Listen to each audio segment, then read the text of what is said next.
அனைவருக்கும் வணக்கம். மகர ராசி நேயர்களுக்கு நிகழ இருக்கும் டிசம்பர் மாதம் 5ஆம் தேதி சுக்கிர பகவான் தனுசு ராசியிலிருந்து சனி பகவானுடைய வீடான மகர ராசிக்கு பயிற்சியாகிறாருங்க. இந்த பயிற்சியின் காரணமாக மகர ராசி நேயர்களுக்கு தானாக நடக்க போகும் நல்லது என்ன, அலட்சியம் வேண்டாம், அவசியம் பாருங்கள். அந்த வகையில் இந்த சுக்கிர பயிற்சியின் காரணமாக மகர ராசி நேயர்களுடைய வாழ்வில் என்ன மாதிரியான நன்மைகள் எல்லாம் ஏற்பட இருக்கு, கிரக நிலைகளின் ரீதியாக அமையிருக்கும் சாதகங்கள் என்ன, பாதகங்கள் என்ன, மேலும் என்ன மாதிரியான முன்னேற்றங்கள் எல்லாம் உங்களுடைய வாழ்வில் ஏற்பட இருக்குது. குறிப்பா இத்தருணங்கள்ல கிரகங்களுடைய சஞ்சார நிலைகள் என்ன என்று பார்க்கும்போது ரிஷபத்தில் குரு பகவான், அக்ரகதியிலும் கடகத்தில் செவ்வாய் நீச்சம் பெற்றும், கன்னியில் கேதுவும், விருச்சகத்தில் சூரியனும் புதனும், கும்பத்தில் சனி பகவானும், மகரத்தில் சுக்கிரனும், மீனத்தில் ராகுவும் சஞ்சரிக்கிறாங்க. இந்த கிரகங்களுடைய சஞ்சார நிலைகளின் காரணமாக மகர ராசினியர்களுடைய வாழ்வில் குடும்ப சூழ்நிலை ரீதியாக உத்தியோகம், தொழில், வியாபாரம், கலைத்துறை, அரசியல் துறை, மாணவ மாணவிகள், விவசாயத்துறையினர், பெண்மணிகள் என அனைவருக்குமே என்ன மாதிரியான நன்மைகள் எல்லாம் உங்களுடைய வாழ்வில் ஏற்பட இருக்கு என்பது குறித்தான முழுமையான பதிவு தான் இந்த வீடியோல நம்ம விரிவா பார்க்க போகிறோம். அந்த வகையில சுக்கிர பகவானுடைய இந்த ஜென்ம ராசி சஞ்சாரத்தின் காரணமாக மகர ராசினியர்களுடைய வாழ்வில் குடும்ப சூழ்நிலை ரீதியாக மேலும் என்ன மாதிரியான நன்மைகள் எல்லாம் உங்களுடைய வாழ்வில் ஏற்பட இருக்கு என்று பார்க்கும்போது இக்காலகட்டத்தை பொறுத்த வரைக்கும் உங்களுடைய ராசிக்கு பெரும் சுக்கிரனால் நன்மை என்று தாங்க சொல்ல வேண்டும். காரணம், பூர்வ புண்ணியஸ்தானம் மற்றும் தொழில் ஸ்தானத்திற்கு அதிபதியானவர் சுக்கிரன். அவர் உங்களுடைய ராசிக்கு வரும்போது மிகுந்த நன்மைகளை வாரி வழங்குவாருங்க. நீங்கள் எதிர்பாராத முன்னேற்றங்களும் கூட நடைபெறுவதற்கான வாய்ப்புகள் அதிகம் இருக்குதுங்க. திட்டமிட்ட காரியங்கள் சிறப்பாக நடைபெறுங்க. மனதில் நினைத்ததை மறுகணமே செய்து முடித்து வெற்றி காண இருக்கீங்க. பிள்ளைகளுடைய எண்ணங்களை நிறைவேற்றுவதில் கவனம் கொடுங்க. புதிய ஒப்பந்தங்கள் அடுக்கடுக்காக வந்து சேரக்கூடிய ஒரு தருணமாக தான் இத்தருணம் அமைஞ்சிருக்குது. அதே போல பொருளாதாரத்தில் நிறைவு ஏற்படக்கூடிய ஒரு நேரம் என்று தாங்க சொல்ல வேண்டும். இக்காலகட்டத்தை பொறுத்தவரை மகர ராசினியர்களை பொறுத்த வரைக்கும் ராகு பலம் பெற்று இருக்கிறார். சூரியன் நன்மை செய்யும் அமைப்பில் இருக்கிறாங்க. அது மட்டும் இல்லாம சுக்கிரன் உங்களுடைய ராசிக்கு 12 இருந்தாலும் அவர் சுகங்களை, பொருளாதார உயர்வையும் ஏற்படுத்துவாருங்க. நினைத்த காரியங்கள் வெற்றி பெறுங்க. அதே போல் செய்யும் செயல் உங்களுக்கு சாதகமான பலனை தருங்க. இதிலும் ஊக்கமோடு செயல்படுவீங்க. வியாபாரம் முன்னேற்றமாக இருக்குங்க. தடைப்பட்ட காரியங்கள்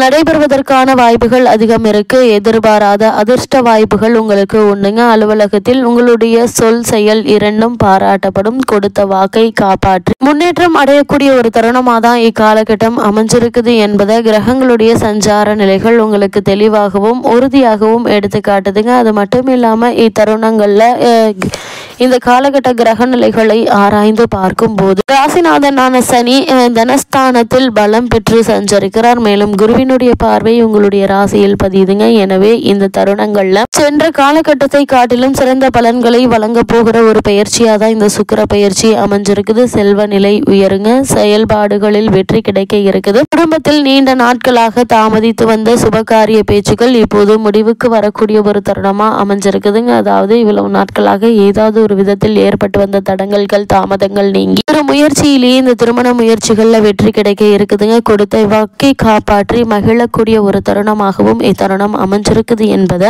கிரகங்களுடைய சஞ்சார நிலைகள் தெளிவாகவும் உறுதியாகவும் எடுத்து காட்டுதுங்க. மகர ராசினியர்களை பொறுத்த வரைக்கும் இக்காலகட்டங்கள் திருமண சம்பந்தமான முயற்சிகள் அல்லது வெளிநாடு சென்று பணியாற்ற வேண்டும் என்ற எண்ணங்கள் ஆகியவை ஒன்றன் பின் ஒன்றாக நிறைவேற இருக்குது. குடும்ப பொருளாதார நிலையை மேம்படுத்துவதற்கு சிறந்த ஒரு தருணமாக தான் இக்காலகட்டம் அமைஞ்சிருக்குது என்பதை கிரகங்களுடைய சஞ்சார நிலைகள் தெளிவாகவும் உறுதியாகவும் எடுத்து காட்டுதுங்க. அதே போல தற்போது குரு பகவான் வக்ரத்தில் இருக்கிறார். ரிஷபராசியில் உள்ள குரு பகவான் இக்காலகட்டம் முழுவதும் வக்ரம் பெற்று சஞ்சரிக்கிறாருங்க. விரையாதிபதி குரு வக்ரம் பெறுவது என்பது நன்மை தாங்க. அதே சமயம் சகாயஸ்தானத்திற்கும் குரு அதிபதி என்பதால் முன்னேற்றத்தில் சில சர்க்கல்களும் வரத்தாங்க செய்யும். முக்கிய புள்ளிகளை பகைத்து கொள்ள வேண்டாங்க. நல்ல சம்பந்தங்கள் வந்தாலும் அதை உபயோகப்படுத்தி கொள்ள இயலாது.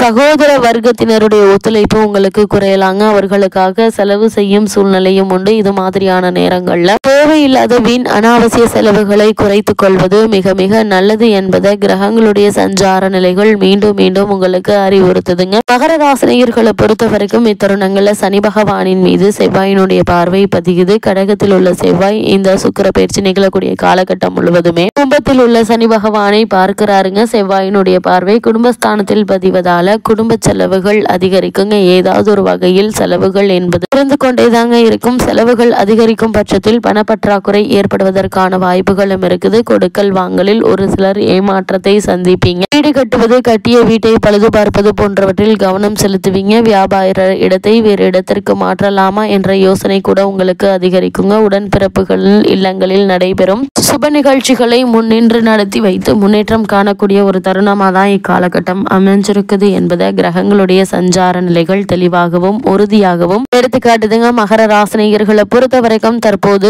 செவ்வாய் கடகராசியில் நீச்சம் பெற்று சஞ்சரிக்கிறார். அதாவது கடகத்தில் சஞ்சரிக்கக்கூடிய செவ்வாய் இத்தருணம் முழுவதுமே நீச்சம் பெறுகிறாருங்க. உங்களுடைய ராசிக்கு சுக மற்றும் லாபாதிபதியான செவ்வாய் நீச்சம் பெறுவது என்பது அவ்வளவு நல்லதல்லங்க. ஆரோக்கிய குறைபாடு, மருத்துவ செலவுகள் அதிகரிக்கும், தன்னம்பிக்கை குறையுங்க. தொழிலில் லாபம் கிடைத்தாலும் விரயங்களே கூடுதலாக இருக்குங்க. இடமாற்றம், ஊர் மாற்றம் திருப்தி தராது. எதையும் துணிந்து செய்ய இயலாமல் பிறருடைய துணையை நீங்கள் நாட வேண்டிய ஒரு நிலை இருக்குதுங்க. தாயினுடைய உடல்நிலையிலையும் நீங்கள் கவனமாக இருப்பது மிக மிக நல்லது என்பதை கிரக நிலைகள் மீண்டும் மீண்டும் அறிவுறுத்துதுங்க. அதே போல் மகர ராசினியர்களை பொறுத்த வரைக்கும் நீச்சம் பெற்ற செவ்வாய் வக்ரமும் பெறுகிறாரு. கடகராசியில் செஞ்சிருக்கும் செவ்வாய் உங்களுடைய ராசிக்கு லாபாதிபதியான செவ்வாய் வக்ரம் பெறுவதால் பண நெருக்கடி அதிகரிக்குங்க. பக்கபலமாக இருப்பவர்கள் உங்களை விட்டு கூட விலகலாங்க. குடும்ப சுமை அதிகரிப்பதற்கான வாய்ப்புகள் அதிகம் இருக்குது. கொடுக்கல் வாங்கலில் பிரச்சனைகள் ஏற்படுங்க. வீடு மாற்றம் செய்யலாமா என்று சிந்திப்பீங்க. பொதுவாக பொறுமை அதிகம் தேவைப்படக்கூடிய ஒரு தருணமாக தான் இக்காலகட்டம் அமைஞ்சிருக்குது என்பதை கிரகங்களுடைய சஞ்சார நிலைகள் தெளிவாகவும் உறுதியாகவும் எடுத்துக்காட்டுதுங்க. அதே போல் மகர ராசினியர்களை பொறுத்த வரைக்கும் பொது வாழ்வில் உள்ளவர்களுக்கு எதிர்பார்த்த மாற்றங்கள் கிடைக்குங்க. வியாபாரம் மற்றும் தொழில் செய்பவர்களுக்கு புதிய ஒப்பந்தங்கள் வந்து சேரக்கூடிய ஒரு தருணமாக தான் இத்தருணம் அமைஞ்சிருக்குதுங்க. அதே போல் உத்தியோகத்தில் பணி நீக்கம் செய்யப்பட்டவர்கள் சிலருக்கு மீண்டும் பணியில் சேர வாய்ப்புகள் உண்டுங்க. கலைஞர்களுக்கு செல்வாக்கு உயருங்க. மாணவ மாணவிகளுக்கு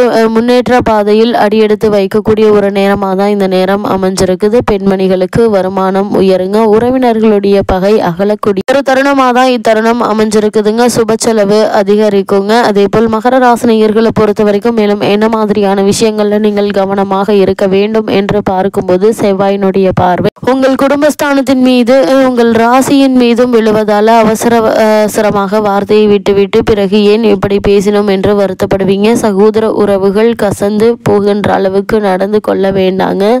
சுகாதிபதியான செவ்வாய் நீச்சம் அடைந்திருப்பதால உடல் நலன்ல கவனமாக இருங்க. சிறு உடல் உபாதை என்றாலும் கூட உடனே மருத்துவரிடம் அணுகி அதற்கான சிகிச்சை எடுத்துக்கொள்வது மிக மிக நல்லதுங்க. அதே போல் சிலருக்கு தேவையற்ற இடமாற்றம் கூட ஏற்படுங்க. 4க்குரியவர் செவ்வாய் என்பதால் தாயினுடைய உடல் நிலையிலும் அதிக கவனம் செலுத்துவது நல்லது என்பதை கிரகநிலைகள் மீண்டும் மீண்டும் அறிவுறுத்துது. மகர ராசினியர்களுக்கு கிரகநிலைகளின் ரீதியாக கூறப்படும் பரிகாரம் என்ன என்று பார்க்கும்போது செவ்வாய்க்கிழமை முருகனையும் சனிக்கிழமை ஆஞ்சநேயரையும் வணங்குங்க. எண்ணற்ற நன்மைகள் உங்களுடைய வாழ்வில் ஏற்படும்.